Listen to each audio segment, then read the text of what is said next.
तोता तातेजा की समस्त ग्राम पंचायत रोड़ासर के यहाँ पर जो वरिष्ठ और श्रेष्ठ नागरिक बैठे हैं, मेरे पिता तुल्य बुजुर्ग बैठे हैं, उनके श्री चरणों में प्रणाम करते हुए, नौजवान साथियों आपको नमस्कार करते हुए, जो माताएं बहनें और नारी शक्ति के रूप में बैठे हैं उनके भी श्री चरणों में वंदन करते हुए मैं अपनी बात आपके बीच में 2 मिनट में ही रखूंगा।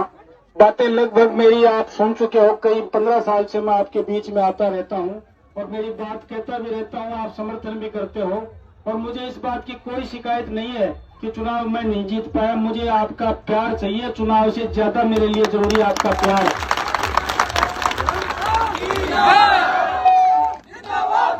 आपका प्यार और प्रेम, ये मैं बड़े गर्व से कहता हूं, जयपुर और दिल्ली में भी कहता हूं कि खेतड़ी की जनता ने, हो सकता है मेरे दुर्भाग्य से मैं कुछ सैकड़ों वोटों से हार गया, लेकिन खेतड़ी की जनता आज भी मुझे जीते हुए विधायक से ज्यादा सम्मान और प्यार देती है, इसमें कतई कोई गुंजाइश नहीं है।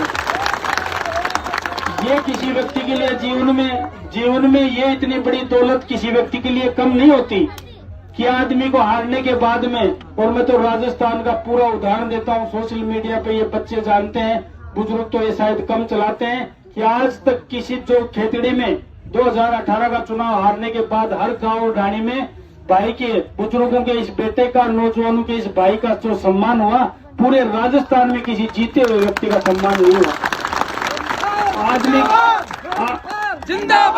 आदमी क्यों जीता है? कोई एमएलए की तनख्वाह पाने के लिए जीता है क्या? कोई पैसे कमाने के लिए जीता है क्या? कोई बड़ी बड़ी लग्जरी गाड़ियां लेने के लिए जीता है क्या? बड़े बड़े प्लॉट और बड़ी बड़ी कोठियां बनाने के लिए जीता है क्या?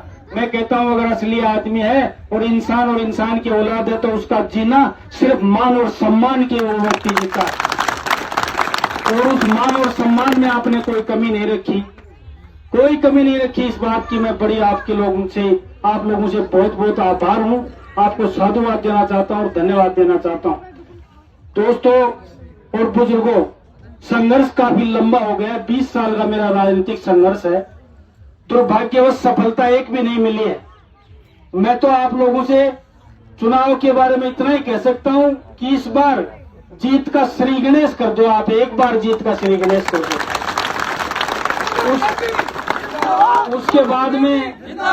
उसके बाद में पूनम जी में काबिलियत होंगी या मेरे में काबिलियत होगी तो आपसे आगे से आगे जीत हम खुद ले लेंगे, आपके काम करवा के, आपका मान और सम्मान करके। वरना जब आदमी के पास कोई पावर नहीं होता है, जब कलम की ताकत नहीं होती है, जब कुर्सी की ताकत नहीं होती है, तो चाहे आदमी कितना ही कर सको, उसका कारनामा और उसका कार्य की क्षमता क्षेत्र में देखने को नहीं मिलती है, क्योंकि कुर्सी से ही देखने को मिलती है। तो इसलिए मुझे कोई शंका नहीं है, मैं मेरे चुनाव में कहता था, बहुत 1-2 मंचों में मैंने कहा कि आप इतनी ऊर्जा से मेरे चुनाव में भाग दौड़ कर रहे हो, मेहनत कर रहे हो, मुझे वोट भी दे रहे हो, मुझे आप पे तो संदेह नहीं है, लेकिन मेरी किस्मत पे जरूर संदेह, और वो का वो हुआ 2018 में, वो का वो हुआ। आप पे कोई संदेह नहीं है, आपने मेहनत में कमी नहीं छोड़ी, वोट में कमी नहीं छोड़ी। आज तक कमल के फूल पर इस खेतड़ी के किसी भी उम्मीदवार को 57,000 वोट किसी ने नहीं दिया आज तक। आप लोगों ने मुझे 57,000 वोट दिए, लेकिन मेरी किस्मत ने दगा दिया। आपका कोई दोष नहीं है, आपका कोई भी दोष नहीं है, कतई भी। और उस किस्मत के मारे व्यक्ति ने ये सोचकर, मेरे कई लोग, पहले तो मैं नहीं मानता था इन चीजों को, पढ़ के आया था जब, लेकिन धीरे धीरे जब दुनियादारी देखी, झटके लगे, ठोकर लगी, तो इन बातों को मानने पे मजबूर हो गया। मुझे सब लोगों ने कहा, हो सकता है आपकी किस्मत में थोड़ा लंबा राजयोग हो, इस बार मैडम को ट्राई करवा लो, हो सकता है इनकी किस्मत में राज हो। तो मैं तो सब लोगों की बात मान के, और मैं एक बात और कह देना चाहता हूँ, आपके गांव में 3-4 बार कह दिया था, मेरे विचार कभी छोटे नहीं रहे। मैंने कभी सरपंची का, डेलीगेट का, इनके बारे में कभी विचार ही नहीं किया, वरना मैं नीम का थाना में भी लड़ सकता था, खेतड़ी में भी लड़ सकता था, पहली भी लड़ सकता था, लेकिन मेरा विचार कभी छोटा ही नहीं रहा। मैंने कहा नहीं भैया, मैं नहीं लड़ाऊंगा, किसी भी परिवार के सदस्य को छोटा चुनाव नहीं लड़ाऊंगा, मैं सिर्फ विधानसभा का चुनाव लड़ाऊंगा, और मैं विधानसभा में जाकर उस खेतड़ी की जनता की आवाज बनना चाहता हूं, आवाज उठाना चाहता हूं। मुझे कोई सरपंच या प्रधान नहीं बनना है, मैं दिखाना चाहता हूं कि खेतड़ी क्षेत्र से कोई बंदा चुन के आया है, और खेतड़ी की राजस्थान की विधानसभा में खेतड़ी की जनता की आवाज किस प्रकार उठाता है। मैं तो सिर्फ ये बताना चाहता हूँ, मेरा उद्देश्य कोई घर बनाने का नहीं है। मैं तो जो रास्ता स्वर्गीय राम कुमार जी मुझे दिखा के गए थे, उस रास्ते पर चलकर इस परिवार का और इस क्षेत्र का नाम रोशन करना चाहता हूँ। लेकिन दुर्भाग्यवश वो मौका नहीं मिल रहा है। वो मेरा ही दुर्भाग्य है, आपका दुर्भाग्य नहीं है। आपका सहयोग में कोई कमी नहीं है। इसलिए छोटी सी आप लोगों से गुजारिश करता हूँ, और इसके अंजाम में आप जानते हो, अगर नतीजे 19 रह गए तो आज क्योंकि मेरे बताने से सब बात समझ में नहीं आती है। सब बुजुर्ग समझदार है, नौजवान समझदार है, ये माताएं बहनें भी समझदार हैं।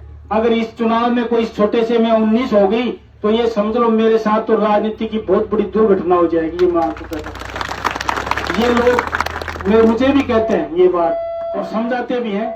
इसलिए आपको कम कही हुई बात को ज्यादा समझना। इतने समय से आप लोग 1 बजे से आप तातिजा में बैठे हो, यहाँ पर माताएं बहनें बैठी हैं। मुझे पता है शाम का टाइम इनका काम करने का है। मैं आपका ज्यादा वक्त नहीं लेकर के पुनः एक बार जो आर्थिक सहयोग किया है, मुझे तो लाचारी आ रही है, सही बताऊं। मैं तो ये कहता हूँ कितनी बार मेरा आर्थिक सहयोग करोगे, भगवान मुझे कब आपका ये ऋण उतारने का मौका कब देगा, मैं जो कहना चाहता हूँ। मेरा हर चुनाव में आप पैसे से सहयोग करते हो और इस छोटे से चुनाव में भी पैसे से सहयोग कर रहे हो। मैं तो अपने आप को मजबूरी और लाचारी समझता हूँ। मुझे तो शर्म आ रही है कि मैं कब आपका ये कर्जा उतारूंगा, कब आपका ये ऋण उतारूंगा। मुझे भगवान एक बार मौका दे तो आपका ब्याज समेत ये ऋण उतारने की कोशिश करूंगा। ये मैं आपको विश्वास दिला सकता हूँ। इसलिए आप आने, जो भी माताएं बहनें यहाँ पे आई हैं, जो भी इतनी संख्या में जो भी नौजवान और बुजुर्ग आए हैं, जो मान सम्मान किया है, उसके लिए मैं आपको धन्यवाद और साधुवाद देना चाहता हूँ। और आप लोगों से आग्रह करता हूँ कि आप लोगों ने जो भी ये माला पहनाई है इतनी बड़ी, और जो भी ये सहयोग किया है, आर्थिक सहयोग किया है, और ये जो व्यवस्था की है, इसके लिए आपका साधुवाद और धन्यवाद। और मैं आपका आभार प्रकट करते हुए अपनी वाणी को विराम देता हूँ। एक बार पुनः सबका बहुत बहुत धन्यवाद। सबको राम राम।